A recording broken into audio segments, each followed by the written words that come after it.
আসসালামু আলাইকুম। কি অবস্থা সবার? মায়ের হাতের রান্নার চ্যানেলে আপনাদের সবাইকে স্বাগতম। আমি এসেছি আপনাদের মাঝে নতুন একটা রেসিপি নিয়ে। আজ আমি করে দেখাবো ডাবের পুডিং। এর জন্য আমি প্রথমে একটা ডাব নিয়ে দা দিয়ে কেটে নিলাম। এরপরে ডাবের পানিটা পাতিলের মধ্যে নিয়ে নিলাম।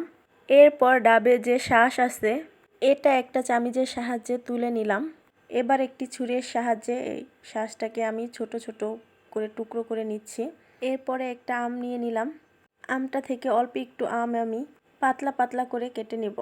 আমটা শুধু সৌন্দর্যের জন্য ইউজ করতেছি, আপনারা চাইলে স্কিপ করতে পারেন। আমার বাসায় ছিল এই জন্য আমি দিয়েছি, আপনারা চাইলে না দিতে পারেন। শুধুমাত্র শাঁস দিয়ে বানালো এটা খুব মজা হয়। এবার আমি পাতিলে রাখা ডাবের পানির মধ্যে 1 চা চামচ চিনি দিয়ে নিলাম।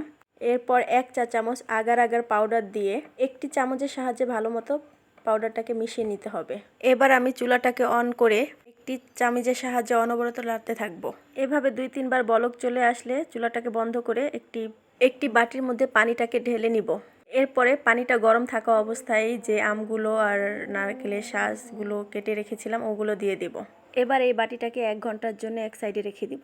চলে আসলাম 1 ঘন্টা পরে। দেখুন আমি আঙ্গুলের সাহায্যে দেখছি যে পুডিংটা ভালো মতো বসেছে কিনা। দেখতেই পাচ্ছেন আমার পুডিংটা কতটা পারফেক্ট হয়েছে। এবার আমি একটি ছুরির সাহায্যে চারদিকে ঘুরিয়ে ঘুরিয়ে একটু কেটে নিব।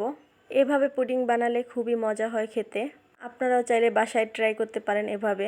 আমার এই ভিডিওটি যদি ভালো লাগে অবশ্যই আমার চ্যানেলটাকে সাবস্ক্রাইব করবেন, লাইক কমেন্ট অ্যান্ড শেয়ার করবেন। আপনি কখনো ডাব আর আম দিয়ে এভাবে পুডিং বানিয়েছেন কিনা কমেন্ট করে জানাবেন। দেখতেই পাচ্ছেন ছুরি দিয়ে পুডিংটা চারদিকে ঘুরিয়ে নিচ্ছি। কাজটা কিন্তু অবশ্যই ধীরে ধীরে করতে হবে, নয়তোবা ভেঙে যাওয়ার সম্ভাবনা থাকে। এবার আমি একটা প্লেট নিয়ে নিলাম। প্লেটটা পুডিংয়ের বাটির ওপরে রেখে জাস্ট উল্টে নেব। এরপরে বাটির ওপরে হাত দিয়ে আস্তে আস্তে টাচ করব যাতে করে পুডিংটা সহজে নিচে পড়ে যায়। এবার আমি বাটিটাকে আস্তে আস্তে উপরে উঠিয়ে নেব। দেখুন আমাদের পুডিং রেডি। দেখতেই কি ইয়ামি লাগছে না? খেতেও ভীষণ মজা। আজকে আমার এই ভিডিওটি এই পর্যন্তই। নতুন কোনো রেসিপি পেতে আমার চ্যানেলের সাথেই থাকবেন। আল্লাহ হাফেজ।